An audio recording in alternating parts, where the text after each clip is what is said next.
पाकिस्तान ने अमेरिका को फौजी अड्डे देने से मना कर दिया। वजीर खारजा शाह महमूद कुरैशी का जियो न्यूज़ के प्रोग्राम आज शाहज़ेब खानज़ादा के साथ में इंकशाफ।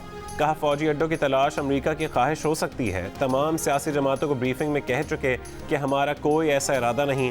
कहा, हम अफगानिस्तान से अमेरिका के फौजी इनखला के साथ चाहते हैं कि अमल भी आगे बढ़े।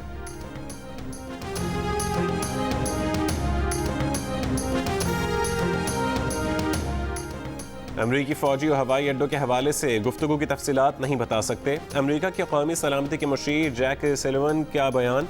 कहा, पाकिस्तान के साथ सिफारती, दिफाई और इंटेलिजेंस की सतह पर गुफ्तगू हुई है। ये गुफ्तगू सिर्फ पाकिस्तान तक महदूद नहीं बल्कि खित्ते के दीगर ममालिक के साथ भी जारी है।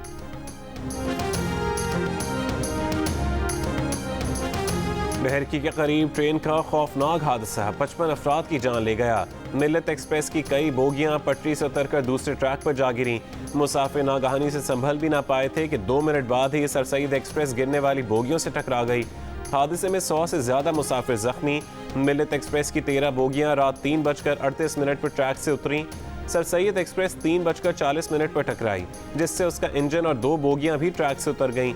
मिल्लत एक्सप्रेस कराची से सरगोदा और सर सैयद एक्सप्रेस रावलपिंडी से कराची जा रही थी।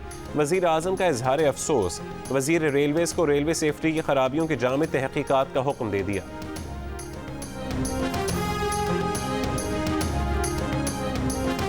वफाकी वज़ीर इत्तलात फवाद चौधरी ने रेलवे हादसात का जिम्मेदार नून लीग और पीपल्स पार्टी को करार दे दिया। कौमी असेंबली में इजहार ख्याल करते हुए कहा कि नून लीग और पीपल्स पार्टी रेलवे में सरमायाकारी करते तो आज हादसात ना होते। नवाज शरीफ की हुकूमत ने रेलवे ट्रैक ही खरीद लिए। ऑरेंज ट्रेन लाइन पर खर्च किया गया पैसा रेलवे पर खर्च होता तो हादसात का सामना ना करना पड़ता। जियो न्यूज़ के प्रोग्राम आज शाहज़ेब खानज़ादा के साथ में मजीद कहा कि हुकूमत ने रेलवे लाइनों का नहीं बल्कि इंजनों का बजट कम किया है।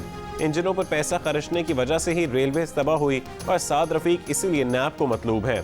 ML1 मंसूबे से मुतालिक ऐलान चीनी सदर शी जिनपिंग को पाकिस्तान के दौरे में करना है, जिसकी वजह से ताख़ीर हो रही है।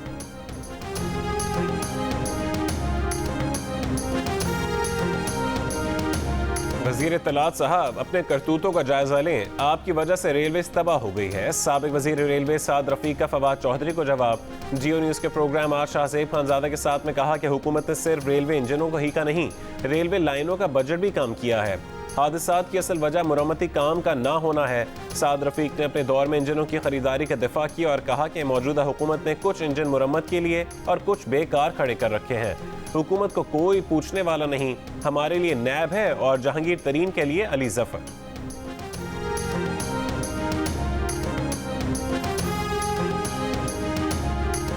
हादसे का जिम्मेदार कौन? रेलवे हुकाम ने एक दूसरे पर जिम्मेदारी डालना शुरू कर दी। Deputy superintendent railway Sukkur Tariq Latif ने बताया कि रेलवे का ट्रैक काफ़ी पुराना है। कई बार इक़दाम करने के लिए महकमे के आला हुकाम को लिखा पर कुछ ना हुआ। चीफ इंजीनियर का 4 जून का ख़त भी सामने आ गया। DS रेलवे सखर को लिखा कि आपको मुरम्मत के लिए तमाम वसाइल फराहम कर दिए गए हैं। मंजूर शुदा बजट से ज़्यादा मशीनें, रकम और सामान मुहैया किया गया। आपने तमाम वसाइल मिलने के बावजूद अब तक मुरम्मत का काम शुरू क्यों नहीं किया? आपकी इस नाअहली से किसी भी वक्त कोई बड़ा हादसा हो सकता है। जवाब में DS रेलवे ने कहा कि जितने पैसे मांगे थे वो नहीं मिले। 100 रुपए का काम 1 रुपए में नहीं होता। गुड्डे गुड्डी का खेल नहीं है। हजारों लोगों की जिंदगियां दांव पर लगी होती हैं।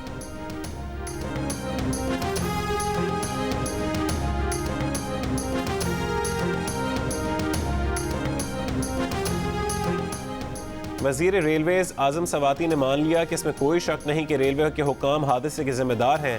कहा कि सखर डिवीजन का ट्रैक बहुत ख़तरनाक है। 3 दिन कबल DS रेलवे सखर ने वाज़े कर दिया था कि वो इस ट्रैक पर ट्रेनों को नहीं चला सकते।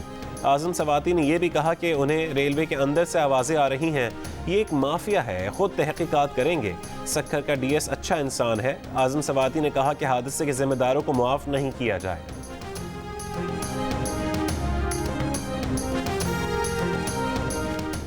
रात की तारीकी, गुमनाम मकाम और खौफनाक हादसा। मिल्लत एक्सप्रेस की 13 बोगियों में सवार मुसाफिरों पर क़यामत गुजर गई। फौरी इमदादी कार्रवाई शुरू नहीं हो सकी। इमदादी टीमों को पहुंचने में ताख़ीर हुई। ऐनी शाहिदीन के मुताबिक 2 घंटे तक कोई मदद को न पहुंचा।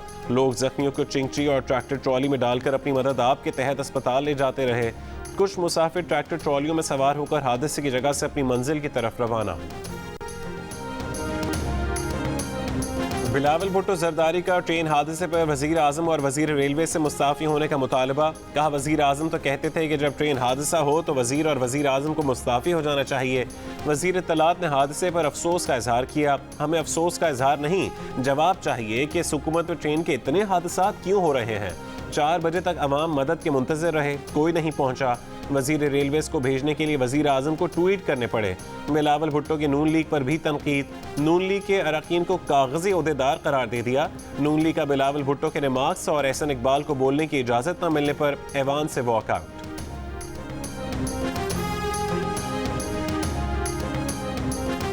सक्खर डिवीजन में 13 मकामात पर ट्रैक की हालत ठीक न होने के तहरीरी रिपोर्ट के बावजूद मुजरमाना गफलत क्यों बरती गई। शहबाज शरीफ का हुकूमत से सवाल। वाक़े की गैर जानबदाराना तहकीकात का मुतालबा। मौलाना फजल रहमान बोले, ट्रेन हादसों की रोकथाम तभी मुमकिन है जब गफलत के मुर्तकब अफराद को सजा दी जाएगी। अमीर जमात इस्लामी सिराजुल हक ने कहा कि 1 साल में ट्रेन के 137 हादसात हुए, हुकूमत खामोश तमाशाई बनी हुई है। कौमी इक़्तिसादी काउंसिल ने बजट अहदाफ की मंजूरी दे दी। वफाकी तरक्याती बजट 900 अरब रखने की मंजूरी दी गई। सूबों का तरक्याती बजट 1202 अरब रुपए रखने, आइंदा माली साल के लिए सालाना शरह नमू 4.8% मुकर्रर करने की मंजूरी दे दी गई। वज़ीर आला सिंध मुराद अली शाह का कौमी इक़्तिसादी काउंसिल में सूबे के लिए कम तरक्याती बजट रखने पर एहतजाज। कम तरक्याती बजट पर इख्तिलाफी नोट जमा करवाने का फैसला। इजलास के बाद प्रेस कॉन्फ्रेंस करते हुए मुराद अली शाह ने कहा कि सिंध के साथ शदीद नाइंसाफ़ी हो रही है। सिंध को पहले से कम बजट दिया जा रहा है। 4 साल पुरानी स्कीमों के लिए वही बजट है। सूबों से मुशावरत नहीं की गई, वफाक में बैठ कर फैसले किए गए।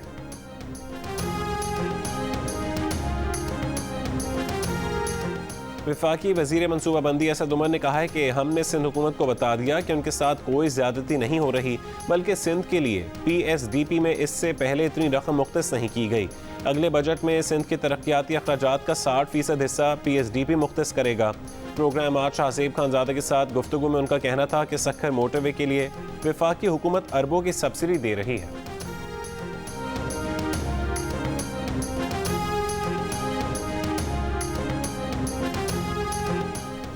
वजारत खजाना और IMF के दरमियान डेडलॉक बरकरार। आइंदा बजट में मुतादिद शोबों को दी गई टैक्स छूट खत्म करने, टैक्स वसूलियों के हदफ को बढ़ाने और बिजली और गैस की कीमतों में इजाफे पर इत्तफाक नहीं हो सका।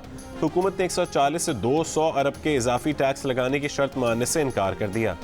FBR के मुतादिद शोबों को दी गई जरूरी टैक्स छूट जारी रखने की सिफारिश।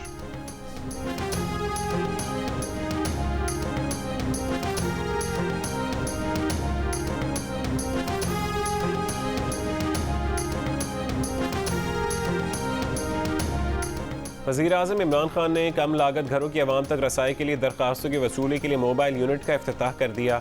मोबाइल यूनिट कम लागत रिहायशी मंसूबों के लिए कर्जों के हुसूल में सहूलत फराहम करेगा। Mobile unit prime minister housing scheme के तहत कर्जों के लिए 1 विंडो ऑपरेशन फराहम करेगा। यूनिट इब्तदाई तौर पर रावलपिंडी, इस्लामाबाद और गिरदोनवा में सहूलत फराहम करेगा।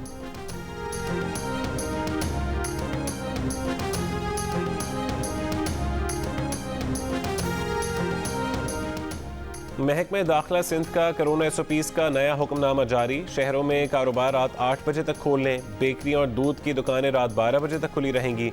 रेस्टोरेंट को आउटडोर सर्विस की इजाज़त। रेस्टोरेंट टेक अवे सर्विस रात 12 बजे तक कर सकेंगे। जिम, इंडोर गेम्स पर पाबंदी बरकरार। ओपन एरिया में खेलों की इजाज़त होगी। शादी हॉल्स, पार्क्स, अम्यूजमेंट पार्क्स बंद रखने का फैसला। सरकारी और निजी दफातर में 50% अमले को बुलाने की इजाज़त होगी। खुली फ़ज़ा में शादी तकरीबात में 150 मेहमानों तक की इजाज़त होगी। कराची में जुमे को और इतवार को कारोबार बंद रहेगा। कारोबारी मराकज़ में काम करने वाले मुलाजमीन की कोरोना वैक्सीनेशन लाजमी करार।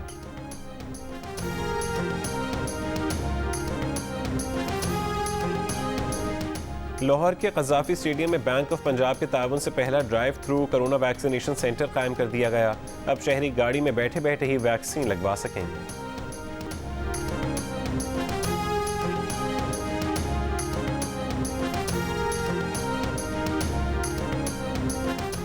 वज़ीर आज़म इमरान खान और बरतानवी वज़ीर आज़म बोरिस जॉनसन के दरमियान टेलीफोनिक राबता, दोनों रहनुमाओं का दो तरफ़ा ताल्लुकात, अफ़गान अमन अमन पर तबादला ख़याल।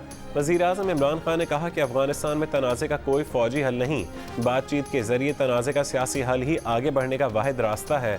वज़ीर आज़म इमरान खान ने कहा कि बरतानिया पाकिस्तान को सफरी पाबंदी वाले ममालिक की रेड लिस्ट में रखने के फैसले पर नज़रसानी करे।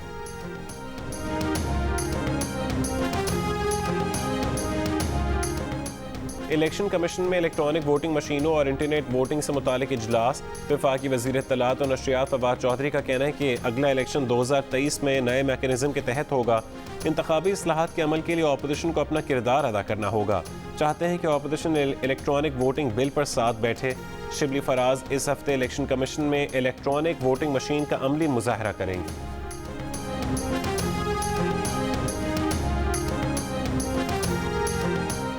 तर्जुमान मुस्लिम लीग नून मरीम औरंगजेब का कहना है कि 2018 के इलेक्शन चोर अब इलेक्ट्रॉनिक मशीन से चोरी का मंसूबा बना रहे हैं।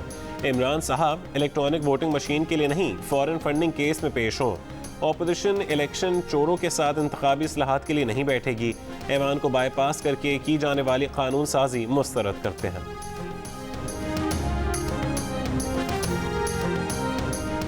बलूचिस्तान के ज़िला वाशुक की सब तहसील माशकेल में वेल्डिंग की दुकान में गैस सिलेंडर का धमाका, 8 अफराद जान बहक हो गए।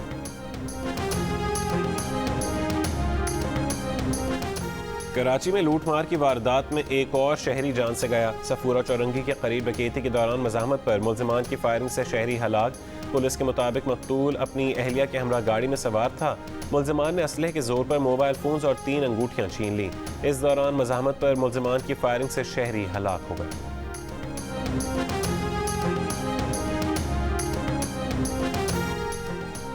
कराची में गैर मुल्कियों को शनाख्ती कार्ड जारी करने पर नादरा ने अपने इंटेलिजेंस अफसर समेत 6 अफसरान को मुअत्तल कर दिया। वज़ारत दाखिला का जाली शनाख्ती कार्ड्स के इजरा पर बड़े पैमाने पर तहकीकात का फैसला।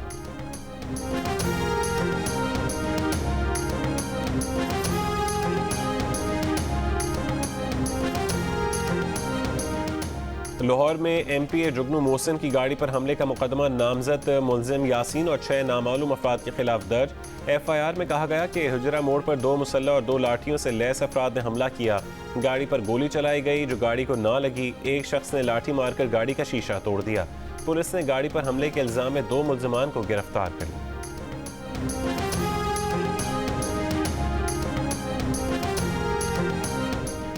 जिंदगी ट्रस्ट की सिफारिशात पर सिंध हुकूमत का असातिज़ा की कारकर्दगी जांचने के लिए सालाना रिपोर्ट यानी ACR में तब्दीली का फैसला।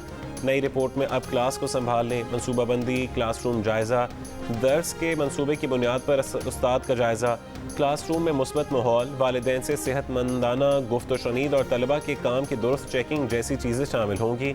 जिंदगी ट्रस्ट के सरबराह शहजाद रॉय ने कहा कि यह सिंध हुकूमत की जानिब से बड़ा कदम है। इस तरह की मुस्बत चीज़ों का नफाज दीगर महकमों पर भी होना चाहिए।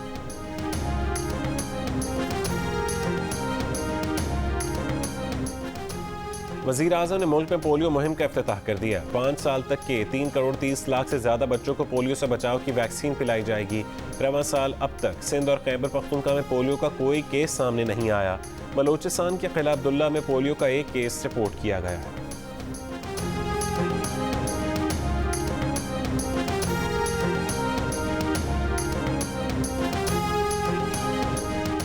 सिंध और पंजाब के बैराजों पर न्यूट्रल अफसरान तैनात, नोटिफिकेशन जारी। पंजाब और सिंध ने इरसा के अहकामात मिलने के बाद 9 रुकनी टीम बना दी। टीम रोजाना की बुनियाद पर पानी की आमद और अखराज चेक करेगी। पंजाब असेंबली में कायदे हिज़्ब इख्तिलाफ हमजा शहबाज इन हाउस तब्दीली के लिए मुतहरिक हो गए। मुख्तलिफ पार्टी रहनुमाओं को हिदायत की है कि जायज़ा लिया जाए कि अगर वो पंजाब में इन हाउस तब्दीली की कोशिश करते हैं तो उनका क्या स्कोर होगा। नून लीग के रहनुमा इन हाउस तब्दीली की टाइमिंग पर भी मुशावरत करेंगे और हम ख्याल अरकान को बजट के दौरान गैर हाजिर रहने पर कायल करेंगे।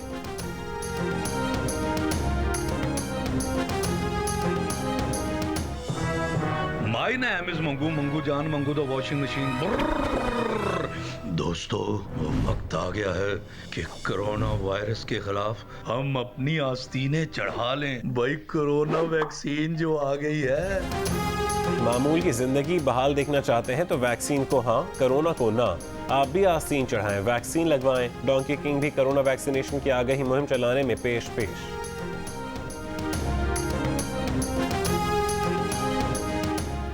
PSL 6 के बकिया मैचेस में सिर्फ एक दिन का और इंतजार। पेशावर ज़ल्मी के डेविड मिलर का कहना है कि वो टीम की ज़रूरत के मुताबिक अपना किरदार अदा करने की कोशिश करेंगे।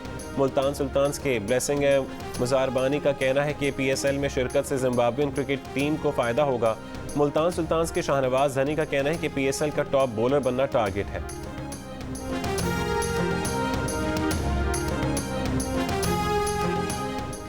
इंग्लैंड एंड वेल्स के क्रिकेट बोर्ड ने फास्ट बॉलर उली रॉबसन को 2012 में नस्ल परस्ती और जिन्स परस्ती पर मबनी ट्वीट करने पर हर तरह की क्रिकेट से मुअत्तल कर दिया। इंग्लैंड के वज़ीर आज़म और वज़ीर सकाफत का कहना है कि इंग्लिश क्रिकेट बोर्ड ने बहुत सख्त फैसला किया, फैसले पर दोबारा सोचना चाहिए।